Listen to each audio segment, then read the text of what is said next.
अस्सलाम वालेकुम जी। अभी तक आपकी काफ़ी हद तक जो सेटिंग्स वगैरह हैं, सॉरी, उसकी जो प्रोडक्ट पेज वगैरह है वो आपका डिज़ाइन हो चुका होगा।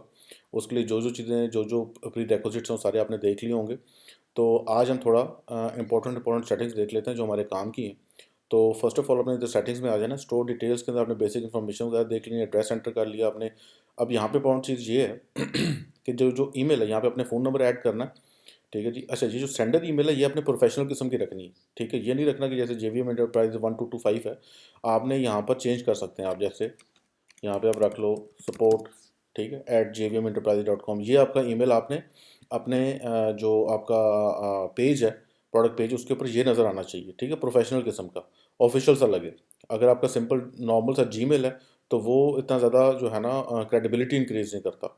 तो आपने यहाँ पर ईमेल सेट कर लेना अपना, आप अपनी मर्ज़ी से सेट कर सकते हो ईमेल को। ये हो गया जी।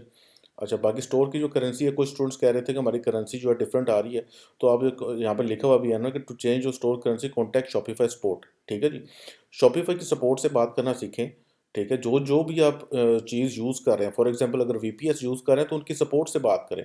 अगर आप ड्रेस परचेज़ कर रहे हैं तो भी उनकी सपोर्ट से बात करें, क्योंकि वो बेहतर आपको गाइड कर सकते हैं। इस चीज़ में मैं आपकी कोई हेल्प नहीं कर सकता। स्टोर की करेंसी उन्होंने ही, शॉपिफाई वालों ने ही चेंज करनी है। तो शॉपिफाई से रिलेटेड जो भी इश्यूज़ आते हैं आप उनकी सपोर्ट से बात कर सकते हैं। बहुत अच्छी सपोर्ट है उनकी। ठीक है जी। तो यहाँ से आप अपनी करेंसी जो है वो चेंज कर सकते हैं, क्योंकि बेसिकली ये स्टोर की करेंसी बिल्ट इन वो सेट हुई होगी जहाँ पर जो आपका एड्रेस डला हुआ है। ठीक है, जिसके ऊपर आपने स्टोर क्रिएट किया है। बाकी टाइम ज़ोन वगैरह है, ये इसका कोई ख़ास फ़ायदा नहीं है। अच्छा जी। अब आ जाते हैं आगे प्लान के ऊपर। प्लान जो है वो तो आपने ऑलरेडी सेलेक्ट किया हुआ बेसिक प्लान जो है, हम लोग बेसिक प्लान ही यूज़ करते हैं और उसके अलावा हमें कोई ज़रूरत नहीं है। अच्छा, अब यूज़र एंड परमिशन के अंदर यहाँ पर आप परमिशंस दे सकते हैं। ठीक है जी। स्टाफ मेंबर्स ऐड कर सकते हैं। स्टोर ओनर जो है वो तो नहीं, अपना यहाँ से ओनरशिप भी ट्रांसफ़र कर सकते हैं। ठीक है जी, अभी ओनरशिप ट्रांसफ़र होनी है इसकी, बस इंशाल्लाह हो जाएगी जल्दी। उसके बाद बाकी जो कोलैबोरेटर्स हैं, जब भी आपने अपने स्टोर की स्पीड जो ऑप्टिमाइज़ करानी है, या अगर आपको कोई भी इशू आता है आपके स्टोर के अंदर, जैसे यहाँ पे देखो डी ब्यूटीफाई, ये इधर इस स्टोर के ऊपर डी ब्यूटीफाई की थीम लगी हुई है। जेम पेजेस, ठीक है, जेम पेजेस का अगर कोई इशू आता है तो आप उनकी जो सपोर्ट की टीम है उनसे रब्ता करके यहाँ पे एज अ कोलैबोरेटर उनको ऐड कर सकते हो आप। ठीक है, वो आपका स्टोर विजिट करके कोड के अंदर अगर कोई चेंजेस हैं, आपके जो स्टोर का कोड है वो उसको मॉडिफाई कर लेंगे, उसको देख लेंगे कि क्या इशू है। जेम पेजेस की वजह से कोई इशू आ रहा है या डी ब्यूटीफाई की वजह से कोई इशू आ रहा है, तो जो जो उनकी रिस्पेक्टिव आपकी जो सपोर्ट टीम है, ठीक है, उनको आप एज अ कोलैबोरेटर ऐड कर सकते हैं। अगर आपको स्टोर के अंदर कोई इशू आ रहा है, फ़र्ज़ करें अगर वो थीम की वजह से आ रहा है, तो आप डी ब्यूटीफाई वालों से बात करेंगे। वो क्या करेंगे कि आपसे आपसे कोलैबोरेटर एक्सेस मांगेंगे। वो आपने यहाँ से आके उनको कोलैबोरेटर एक्सेस दे देना। ठीक है, यहाँ पे लिमिटेड परमिशंस होती हैं। वो इजीली आपका कोड जो है उसके ऊपर जाके देखेंगे कि थीम की वजह से क्या इशू आ रहा है, फिर उसको रेक्टिफाई कर लेंगे। इसी तरीके से जेम पेजेस है, शॉपिफाई वाले हैं, कोई भी है, उनको आप एज अ कोलैबोरेटर ऐड करके अगर आपको कोई भी इशू फेस कर रहे हो तो वो उसको रेक्टिफाई कर सकते हैं, आपका स्टोर विजिट करके, आपका कोड के अंदर चेंजेस करके। ठीक है, तो ये चीज़ अपने ध्यान में रखनी है कि इसी वजह से मैं आपको बार बार यही कह रहा हूँ कि अगर आपके थीम से रिलेटेड, स्टोर से रिलेटेड कोई भी सारे इश्यूज़ हैं तो वो ये लोग ईजिली रेक्टिफाई कर सकते हैं विया कोलैबोरेटर। ठीक है जी।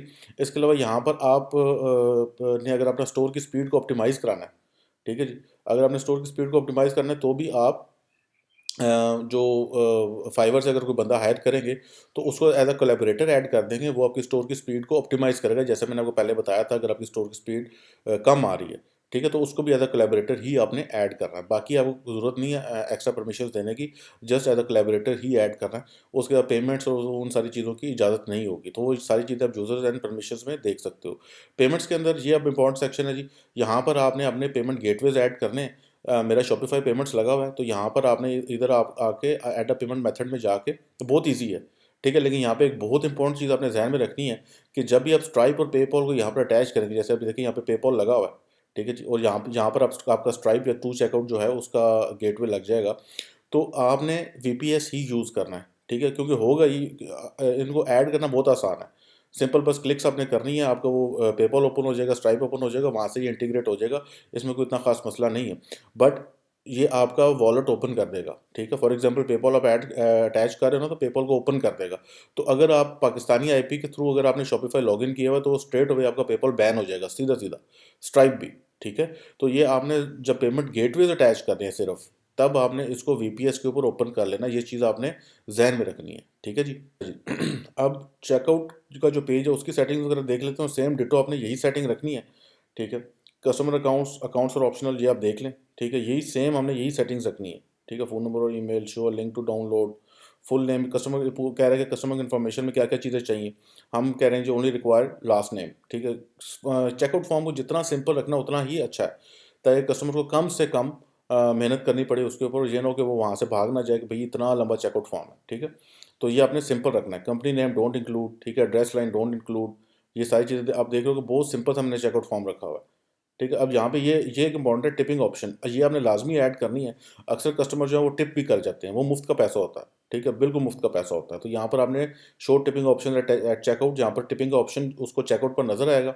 अगर वो चाहे तो आपको 5%, 10%, 15% टिप भी दे सकता है, ठीक है। नॉर्मली देते हैं यूएस में कस्टमर्स, ठीक है जी। ऑर्डर प्रोसेसिंग, ये आपने सेम यही ऑप्शन सेलेक्ट करनी है जो जो यहाँ पर लिखी हुई हैं, जो जो आपको नज़र आ रही हैं, ठीक है। तो मैं स्लो स्लो स्क्रॉल कर रहा हूँ ताकि आप इजीली इनको देख सको, ठीक है जी।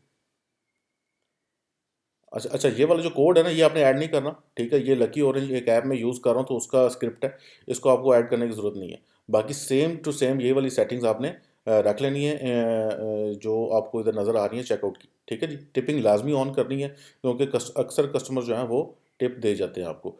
ये तो होगी चेकआउट की सेटिंग। अब आ जाते हैं जी most important second, shipping setting, shipping और डिलीवरी के ऊपर। यहाँ पर अब आपने अपनी शिपिंग रेट सेट करना है, ठीक है जी। तो फॉर एग्जांपल आप यहाँ पे देख रहे हो कि मैंने डिफरेंट शिपिंग प्लान सेलेक्ट किए हैं। यहाँ पर हर एक इंडिविजुअल प्रोडक्ट को भी आप शिपिंग प्लान उसका डिसाइड कर सकते हैं, और एक जनरल शिपिंग प्लान होता है जिसके अंदर सारी प्रोडक्ट्स फॉल करती हैं। फॉर एग्जांपल आपके स्टोर के अंदर कस्टमर कोई भी प्रोडक्ट उठा के बाय कर लेता है, तो उसके ऊपर ये वाला शिपिंग प्लान लगेगा। कस्टम शिपिंग रेट्स के अंदर आप लोग different different product, for example जैसे आप लाइटर देख रहे हो, सिर्फ लाइटर के लिए मैंने शिपिंग प्लान सेट किया हुआ है। इस तरह कैप है, उसके ऊपर शिपिंग प्लान स्पेसिफिकली उस प्रोडक्ट के लिए सिलेक्ट किया हुआ है। फ्रेजिल प्रोडक्ट्स हैं जैसे कप्स वगैरह, मग्स वगैरह, उनके लिए मैंने लेदर से शिपिंग प्लान रखा हुआ है। तो यहाँ पर आप इंडिविजुअल प्रोडक्ट्स को भी दे सकते हो, और जनरल कैटेगरी के अंदर जनरल में ओवरऑल सारा वो शिपिंग प्लान जो है वो आपकी पूरी की पूरी प्रोडक्ट्स के ऊपर वैलिड होगा, ठीक है। अब इसको सेट कैसे करते हैं ये भी देख लेते हैं। तो जी आपने आ जाना इधर न्यू, क्रिएट न्यू प्रोफाइल, ठीक है जी। यहाँ पर आप प्रोफाइल का नेम रख के, फॉर एग्जाम्पल फर्ज करें आपकी जो प्रोडक्ट है वो आप कर रहे हैं कोई मग्स है, ठीक है, ठीक है जी। मग्स, फॉर एग्जांपल आपका मग के लिए आपने शिपिंग प्लान बनाया, जनरल का तो आपने पीछे बना लिया ना, उसके ऊपर सारा वो अप्लाई हो जाएगा। मैं आपको कस्टम शिपिंग प्लान बनाना बता रहा हूँ कि जो आप इंडिविजुअल प्रोडक्ट्स के लिए भी कर सकते हैं। यहाँ पे ऐड अ प्रोडक्ट में जाएं, ठीक है जी। यहाँ से अपनी कोई सी भी जो प्रोडक्ट है, वो जो मग्स है उसको कीवर्ड से सर्च करें, फॉर एग्जाम्पल, ठीक है, ये सेलेक्ट मग, ठीक है जी। अब ये जो मग है इसके चारों वेरिएंट सेलेक्ट हो गए, ठीक है। ये प्रोडक्ट का नेम आपने सेलेक्ट लिया, कस्टमर को नज़र नहीं आएगा शिपिंग प्लान, ठीक है, इसका नेम नज़र नहीं आएगा। अब आपने प्रोडक्ट सेलेक्ट कर ली, उसके बाद शिपिंग फ्रॉम ये ऑटोमेटिकली शो कर रहा होगा कि अगर ज़ेनड्रॉप है या अगर DSCR है, जो भी आप फुलफिलमेंट सर्विसेज यूज़ करें ऑटोमेटिकली इसने यहाँ सेलेक्ट की हुई होंगी। यहाँ पे शिपिंग जोन अब आपने सेलेक्ट करना है, ठीक है जी। जोन का आपने नेम रखना है, ये भी आपने देखा यहाँ पे लिखा है customer want see this. For example अगर आप USA के अंदर कर रहे हैं तो USA, ठीक है जी। और यहाँ से आप यूनाइटेड स्टेट्स सेलेक्ट कर लें,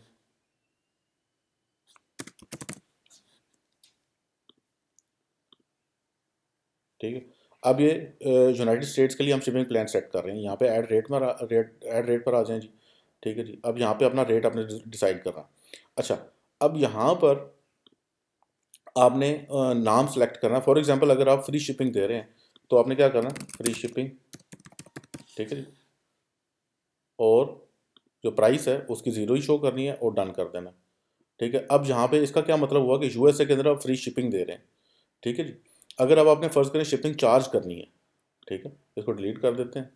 अब फ़र्ज़ करें आप शिपिंग चार्ज करना चाह रहे हैं, ठीक है, USA के अंदर, तो यहाँ पे आप लिखेंगे एक्सप्रेस शिपिंग 5 to 7 डेज़, ठीक है। ये मैं 5 to 7 डेज़ ही रखता हूँ, ठीक है। आगे मैं आपको बताऊंगा कि शिपिंग डिलेज को हम लोग कैसे डील करते हैं, कैसे हैंडल करते हैं।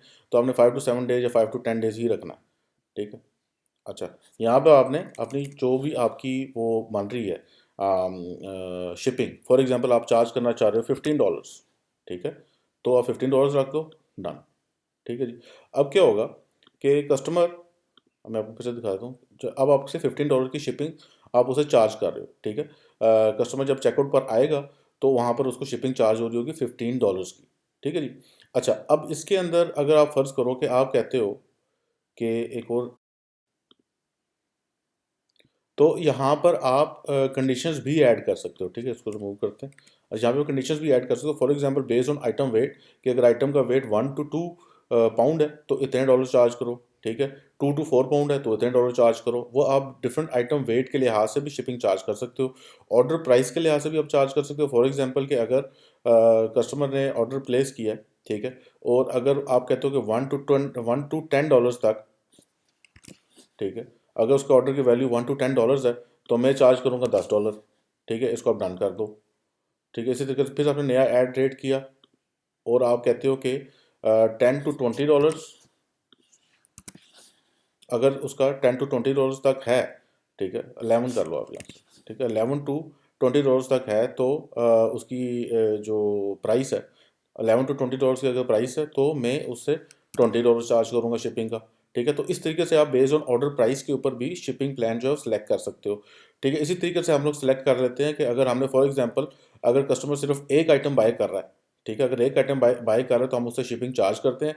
जैसे ही वो एक आइटम से ऊपर निकलता है, वो 2 आइटम्स बाय करें तो हम फ्री शिपिंग भी दे सकते हैं। इस तरीके से हम डिफरेंट वेरिएबल किस्म के शिपिंग प्लान्स बना सकते हैं किसी भी प्रोडक्ट के लिए। इंडिविजुअल प्रोडक्ट को भी हम असाइन कर सकते हैं। तो जनरली हम लोग क्या करते हैं, हम लोग जनरल एक शिपिंग प्लान होता है, उसके अंदर भी हम लोगों ने एक नॉर्मल शिपिंग डाली होती है जो बाकी सारी प्रोडक्ट्स के ऊपर अप्लाई हो रही होती है, वो भी आपने इसी तरीके से सेट कर लेना, ठीक है। तो आई होप शिपिंग प्लान्स वगैरह जो हैं वो आपको क्लियर होंगे कि आपको उसके अंदर आप यूएसए के अंदर आपने ये कर लिया, इस तरीके से आपने यहाँ पर शिपिंग जोन में जाके बाकी रेस्ट ऑफ द वर्ल्ड के लिए, ठीक है, रेस्ट ऑफ द वर्ल्ड के लिए डन करें आप यहाँ पे। और यहाँ पर रेस्ट ऑफ द वर्ल्ड के लिए भी आप एक रेट जो है वो सेट कर सकते हैं। आप फर्ज करो कि कोई बंदा आप इंटरनेशनली सेल कर रहे हो, सिर्फ यूएसए में नहीं कर रहे हो, आप कहते हो कि मैं कंबोडिया में भी बेचता हूँ, मैं अंटार्कटिका में बेचता हूँ, जहाँ मर्जी आपने बेचना हो आप वहाँ पर रख के, तो यहाँ पर एक्सप्रेस शिपिंग करके आप उनसे एक शिपिंग फर्ज करो $20 चार्ज कर लेते हो, ठीक है। तो अब यूएसए के अलावा रेस्ट ऑफ द वर्ल्ड में ये वाला शिपिंग प्लान वैलिड होगा, ठीक है। यूएसए में जो कस्टमर होगा उसके लिए ये वाले शिपिंग प्लान्स वैलिड होंगे, ठीक है। ये आप अपने जहन में रखना कि शिपिंग प्लान्स आपस में कोइंसाइड ना कर रहे हो, तो बड़े ध्यान से आपने इनको सेलेक्ट करना है और चेकआउट पेजेस में जा जाके आपने खुद से क्रॉस चेक भी कर लेना कि क्या क्या शिपिंग प्लान नज़र आ रहा है, ठीक है, अगर कोई कॉम्प्लेक्स है, ठीक है। तो नॉर्मली अगर आप शिपिंग चार्ज कर रहे हो, फॉर एग्जाम्पल मग्स हैं, तो आपने देखा होगा, मैं आपको मग्स का अपना शिपिंग प्लान दिखा देता हूँ। इसको मैं आपको थोड़ा एज एन एग्जाम्पल, ठीक है जी, ये मग्स का मैंने शिपिंग प्लान रखा हुआ है, ठीक है। अब एक्सप्रेस डिलीवरी 5 to 7 days, ठीक है। अब यहाँ पे मैंने 3 कंडीशन सेट की हुई हैं, ठीक है। ये देख लो आप कि अगर 0 to 30 डॉलर्स है तो $14 14.50 शिपिंग चार्ज कर रहा हूँ। 30 to 60 डॉलर्स की अगर उसकी प्राइस है, इतना ऑर्डर है तो उससे $19 चार्ज कर रहा हूँ। अगर $60 to $1,000 मतलब आगे जितना भी $60 से ऑनवर्ड जितने भी वो मग्स बाय करता है उसे $22.99 की शिपिंग जो है मैं चार्ज कर रहा हूँ, ठीक है। तो इस तरीके से आपने जो प्राइस है वो ऑर्डर वैल्यू के लिहाज से भी आप शिपिंग प्लान जो है वो सेट कर सकते हो, क्योंकि आपने तो पे जेंडर पे आप इंडिविजुअल शिपिंग पे कर रहे हो ना हर आइटम की, ठीक है। तो इस तरह कस्टमर जब ढेर सारी आपसे आइटम्स बाय करेगा तो आप तो अलग-अलग उसकी शिपिंग पे कर रहे हो, ठीक है। तो आपको कॉस्टली पड़ जाएगी, आपका प्रॉफिट खत्म हो जाएगा वहाँ बिल्कुल, इवन आप जेब से आपको पे करना पड़ जाएगा। तो इसलिए मैं आपको रिकमेंड करता हूँ कि शिपिंग आपने, अगर आपकी शिपिंग ज़्यादा है प्रोडक्ट की, तो आपने हमेशा चार्ज करनी है, ठीक है जी। तो ये तो हो गया जी शिपिंग वगैरह का मामला। अच्छा जी, अब टैक्स एंड ड्यूटीज़ को आप रहने दें। लोकेशन, गिफ्ट का, मार्केट्स, अच्छा मार्केट्स में जाके आपने मार्केट लाज़मी चेक करनी है। ऑटोमेटिकली बिल्ट इन आपकी वो वाली मार्केट ऑन होगी जिसके ऊपर आपने अकाउंट बनाया हुआ है। फॉर एग्जांपल यूके में की बेसिस पे बनाया हुआ है तो सिर्फ यूके की मार्केट ऑन होगी। तो आपने यहाँ से जाके अपने यूएसए की मार्केट ऑन कर लेनी है। ऐप्स एंड सेल्स चैनल्स में जाके आपने अपनी ऐप वगैरह जो है आपको दिखा देता हूँ।